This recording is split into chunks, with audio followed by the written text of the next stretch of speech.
A few months ago, when I saw that Mix and Jam was hosting another Mix and Game Jam event, I signed up right away. For those of you that don't know, a game jam is an event where a bunch of people make games from all skill levels in a short amount of time.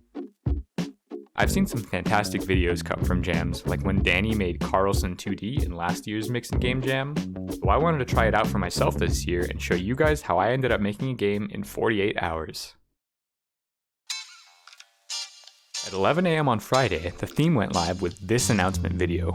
Mixing genres. Mixing genres. When creating your game, you should take To start thinking about what genres I wanted to mix, I pulled up a list of game genres on Wikipedia.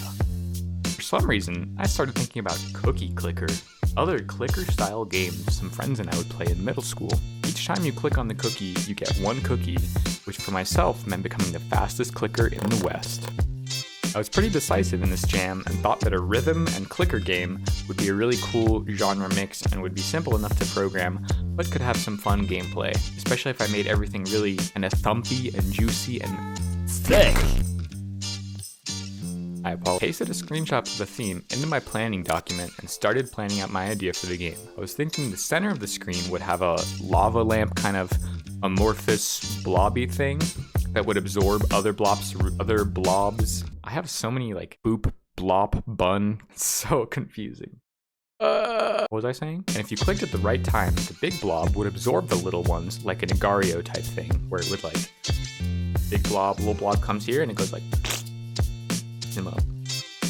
For each blob you absorb, you get 1 point to spend on upgrades that could automate your rhythmic blob clicking or give you more points each time you click. Alright, time for a coffee break and then I would get started prototyping this concept.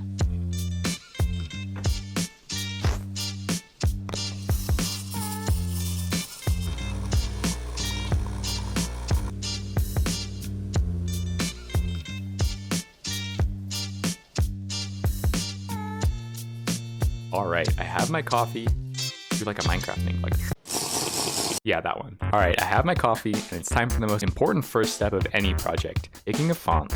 Just kidding, but I actually did do this. For about the first hour, I just imported tools and asset packages that I thought I would need, especially some of the ones that I've been working with for Bun, because I want to be able to use the same tools so I'm not in a totally new environment. Then I set up a single input in Rewired that would be the clicking action. I started off programming by creating a game manager script that's just going to house whatever code I write initially for the player to be able to interact with the game.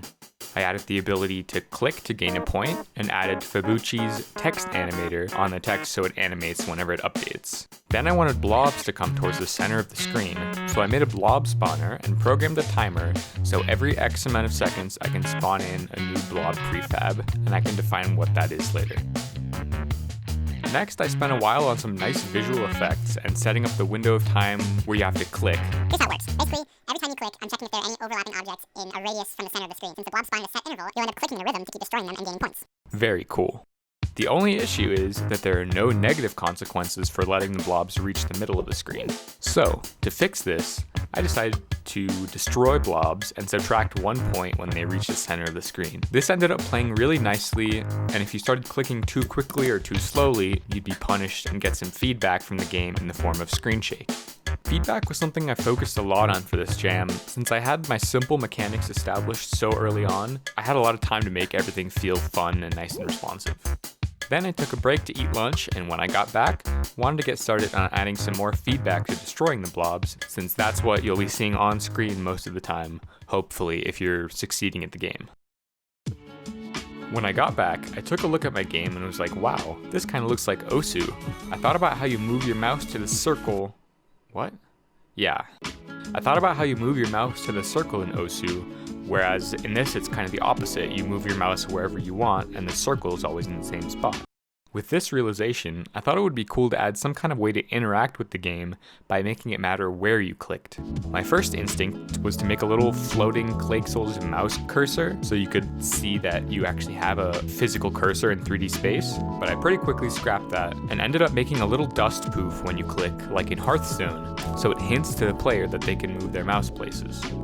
But to where should they move their mouse? Since everything in the game is pretty satisfying so far, and mechanical keyboards sound nice, and keys are easy to model and sitting right in front of me, I thought it would be cool to add some physical keys on screen that you can use to trigger stuff. I also made this particle explosion in VFX graph for when you hit the blobs at the right time to add some extra emphasis and make it very obvious that you succeeded. Since part of the fun of clicker games is getting to the point where you don't have to click anymore, I thought an automated destruction circle like the pink one would be cool, especially if it could stay on beat with you. I placed in some of the keys I had modeled, programmed them up so you can click on them, and added pause and play effects so it pauses and plays the automatic pulsing circle. Also, most of the icons, like the pause and play ones you see here, are from Kenny, a creator that gives away tons of top-tier free game assets at his website, kenny.nl, Kenney.nl. So I made a green version of the pink circle and set up a timer system so it would automatically pulse in the same intervals as the blobs spawned. Then I assigned the play and pause keys to enable and disable the green circle.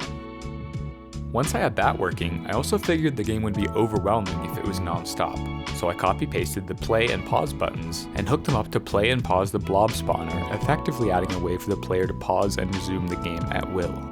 At this point, I was getting pretty tired of doing things, so I added some nice lights for effect, removed the pink fast forward button that never did anything to start with, and started to wind down for the evening. Suddenly, I was awake.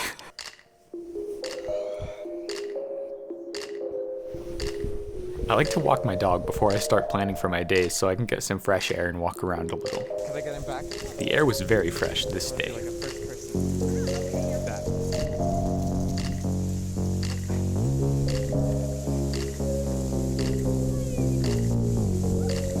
Then I got started planning what I would do today.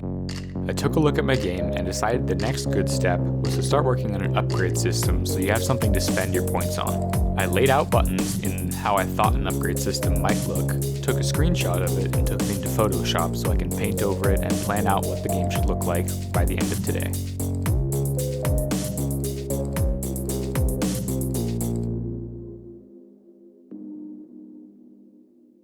I also thought, since this is a rhythm game, I need to start working on sound ASAP. I imported Master Audio, my favorite asset for getting good audio in Unity, and a pack called Universal Sound Effects so I could start getting ideas and layering sounds. I recorded a couple key presses into my mic in Audacity for the in-game key sounds, which turned out really satisfying. At some point, I also made this sci-fi pulsing type sound by reversing a recording of myself going wow into the mic and adding some reverb in good old Audacity. To take a break and work on something else, I made the menu scene by copy-pasting the game scene, deleting most of the stuff off of it, and making the play key load the gameplay scene. I also added some music I found on Open Game Art, credit in the description, and adjusted the rate of blob spawning to match the beat to my best approximation. I don't think the timing is perfect, which I'm sure will drive people crazy, but hey, it's a game jam. What am I, Jimmy Neutron? Leave me alone. Next, I worked on the upgrade system for a while, but I experimented with it so much that I just got tired of working on it. I decided I'd wake up early in the morning, make my final decisions about the game, name, and then upload it. On Sunday morning, I finalized the upgrade system. I also added a highest points indicator underneath your points that stays saved even after you've closed the game. Wow. I settled on the name Clicker X Rhythm since those are the genres I was mixing and it describes the game pretty much exactly. I uploaded a final build. I uploaded a final build to itch, tested it. It works. Woo! Then I wrote a little description for itch and submitted my project. My second ever game jam was officially done, and I must say I'm really happy with the result. I know the game is too repetitive to be fun for long, and if I had more time I would have made the music myself or teamed up with a musician to build up sort of the different layers of the rhythm so you would have more than one set of blobs coming at you and the game would get progressively harder. If anyone noticed at one point those red exclamation points in the bottom right corner of the game, those were meant to be indicators of the difficulty level where it would get harder every time you bought an upgrade. I ended up scrapping that so the project would be complete when I uploaded it, but I still don't think that's a terrible idea, so I might expand on this game in the future. If you want to try the game, the itch link is in the description. I hope you enjoyed this video. Please consider subscribing if you want to see more and follow my journey developing a 3D platformer, Bun. Alright, love you guys, and I'll see you in about a week for the next Bun devlog.